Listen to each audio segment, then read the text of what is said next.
आप इस वक्त अपनी स्क्रीन पर एक पुरुष को देख रहे हैं, या यूँ कहें कि एक पुरुष के स्तनों को उसके टी शर्ट के अंदर से झांकते हुए देख रहे हैं। ये तस्वीर 2011 की है और ये कोई आम आदमी नहीं है। ये अमेरिका के पूर्व पॉलिटिशियन बर्नी फ्रैंक है। उस वक्त ये कांग्रेसमैन, जिसे हम इंडिया में सांसद कहते हैं, वो थे। ये तस्वीर संसद के ही एक सत्र की है। इस तस्वीर को टॉप पर लगाते हुए टैबलॉइड डेली मेल ने एक स्टोरी छापी जिसकी हेडलाइन थी, बर्नी को सपोर्ट की कमी, संसद में स्वेटर के अंदर से अपने स्तन दिखाए। जाहिर है यहाँ बात राजनीतिक सपोर्ट की नहीं बल्कि ब्रेस्ट सपोर्ट की हो रही थी।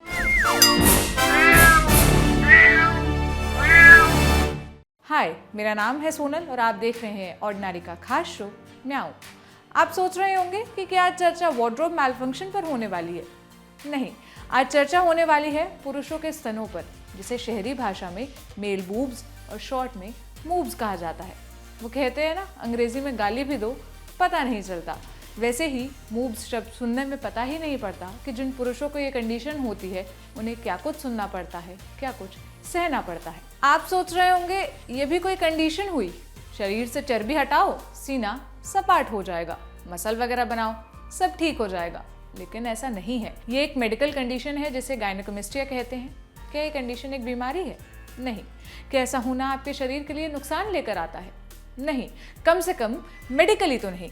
फिर क्यों आज हमें तमाम तरह के विज्ञापन दिखते हैं जो पुरुषों से उनके चेस्ट को फ्लैट करने का दावा करते हैं? क्यों यूट्यूब पुरुषों के स्तन घटाने के नुस्खों से भरा पड़ा है?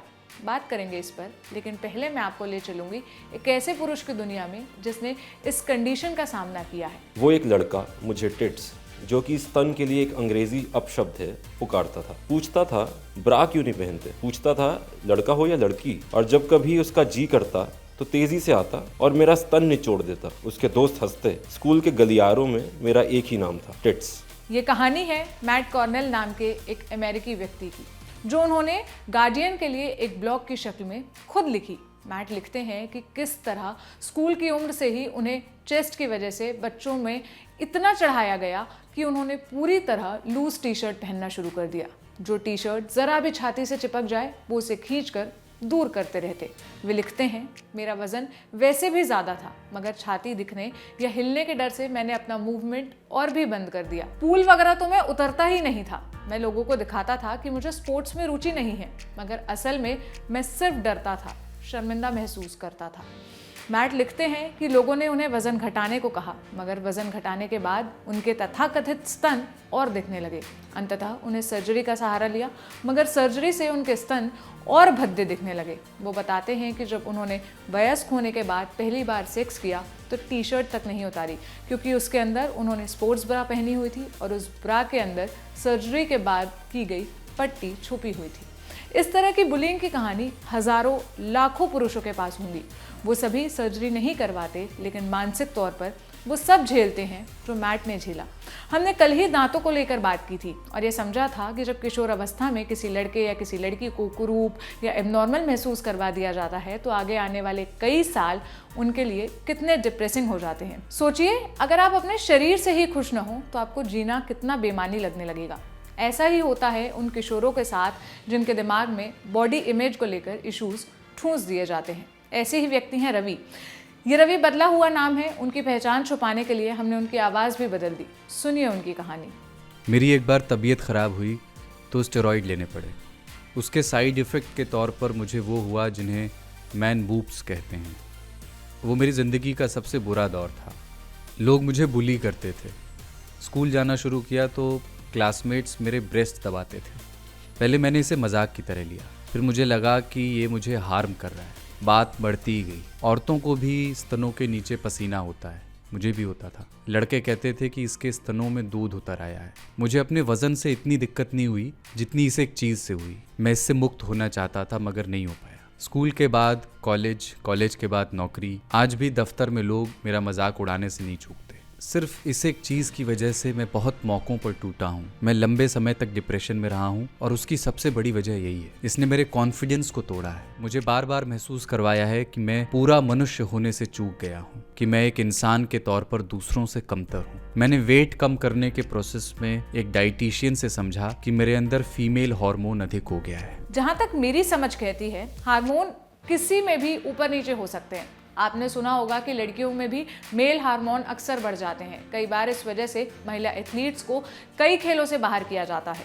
हार्मोन का ऊपर नीचे होना बड़ी ही स्वाभाविक और नॉर्मल सी चीज़ है, जिसकी वजह से लाइफस्टाइल से लेकर स्ट्रेस और कोई भी रीज़न हो सकता है। पुरुषों में चेस्ट टिश्यू क्यों ब्रेस्ट की तरह डेवलप हो जाते हैं, ये समझने के लिए मैंने डॉक्टर से बात की। गायनेकोमास्टिया एक पुरुष रिलेटेड प्रॉब्लम है, जिसमें क्या होता है कि ब्रेस्ट टिश्यू की स्वेलिंग हो जाती है। इससे कुछ कारण है जिसको हम डिस्कस करना चाहेंगे। पहला कारण है हार्मोनल, जिसमें क्या होता है एस्ट्रोजन बढ़ जाता है, टेस्टोस्टेरोन की कमी हो जाती है। दूसरा है कुछ ऐसी दवाएं हैं जो कि गायनेकोमास्टिया कॉज करती हैं, और ये टीनेजर में ज़्यादातर होता है। मैंने ये भी समझा कि क्या ये मेल ब्रेस्ट हार्मफुल होते हैं, क्या ये उस पुरुष के लिए कोई मेडिकल दिक्कत लेकर आ सकते हैं। ज़्यादातर जो ब्रेस्ट स्वेलिंग होती है वो हार्मफुल नहीं होती पुरुषों के लिए, लेकिन कभी कभार क्या होता है ब्रेस्ट स्वेलिंग बहुत ज़्यादा बढ़ जाती है, निप्पल से डिस्चार्ज आने लगता है, फ्रूट का, ब्लड का, और ये कैंसर भी कॉज कर सकता है। इसीलिए कुछ ऐसी जांचें हैं जो हमें अवश्य करा लेनी चाहिए, जैसे कि फिजिकल एग्जामिनेशन जो डॉक्टर द्वारा होता है, एक्सरे, मैमोग्राम, ब्लड टेस्ट करते हैं जो हार्मोनल डिसबैलेंस को देखने के लिए हम करते हैं। मैंने ये भी पूछा कि इसकी सर्जरी कैसे होती है और क्या ये कुछ नुकसान लेकर आती है। ज़्यादातर केसों में जो ब्रेस्ट टिश्यू हैं वो अपने आप रिजॉल्व हो जाते हैं, जिसका टाइम 6 महीने से लेकर 3 साल होता है। लेकिन आपको तुरंत रिलीफ चाहिए तो आप जो है सर्जरी की तरफ जा सकते हैं, जिसको हम लाइपोसेक्शन करते हैं। एक माइनर से इंसिजन करते हैं, जो फैट का डिपोजिशन होता है, एक्स्ट्रा फैट का डिपोजिशन हो, उसको हम रिमूव करते हैं। हाँ, इस सर्जरी के कुछ साइड इफेक्ट जो हम आपको बताना चाहते हैं, जैसे कि स्कार आ जाना, ब्लीडिंग हो जाना, दोनों ब्रेस्ट में शेप और साइज का फर्क आ जाना। बॉडी टाइप्स को लेकर हमारी धारणाएं बड़ी ही सख्त हैं, सिर्फ औरतों को लेकर ही नहीं, पुरुषों को लेकर भी। कई बार लड़कियां रो लेती हैं, टीचर से शिकायत कर देती हैं, मगर लड़कों को तो हम ऐसे बड़ा करते हैं कि उन्हें एक्सप्रेस करना सिखाते ही नहीं, उन्हें समझाते ही नहीं कि अपने मन की बात कहना अच्छी बात है। ये समाज मानता है कि औरतें पुरुषों से कमतर है, इसलिए एक पुरुष का औरत सा दिखना उसकी मर्दानगी, उसके अस्तित्व का सवाल बन जाता है। लड़कियों की तरह चलते हो, लड़कियों की तरह रोते हो। इस कड़ी का एक और वाक्य है, इसके स्तन तो लड़कियों की तरह है। स्तन तो बड़ा ही सभ्य शब्द है, इसके लिए किस किस तरह के शब्द इस्तेमाल होते हैं और वो सुनने में कितने अप्रिय और कटु लग सकते हैं, ये मुझे आपको बताने की ज़रूरत नहीं है। एक स्कूल में लड़के अगर किसी लड़की का सीना दबा देंगे या उसके ब्रेस्ट पर टिप्पणी करें तो उसके खिलाफ एक्शन लिया जाएगा, उसे सज़ा दी जाएगी, और ऐसा होना भी चाहिए। लेकिन कोई बुली लड़का जब किसी दूसरे लड़के की छाती बेरहमी से निचोड़ दे या भद्दी बातें कहे तो उसकी सुनवाई कौन करेगा। हम तो जब युवा बेटों को स्कूल भेजते हैं तो यही सोचकर भेजते हैं कि ये तो लड़का है, हर चीज़ से निपट लेगा। ये लड़कियों और लड़कों में तुलना की बात नहीं है, ये बात उस खाई की है जो हमने लड़के और लड़कियों के बीच खोद दी है। सबको बॉडी टाइप्स बांट दिए हैं, सबको सबके पहचान पत्र दे दिए हैं। आपकी क्या राय है इस मसले पर, मुझे कमेंट सेक्शन में ज़रूर बताइएगा। देखते रहिए ऑर्डिनरी। शुक्रिया।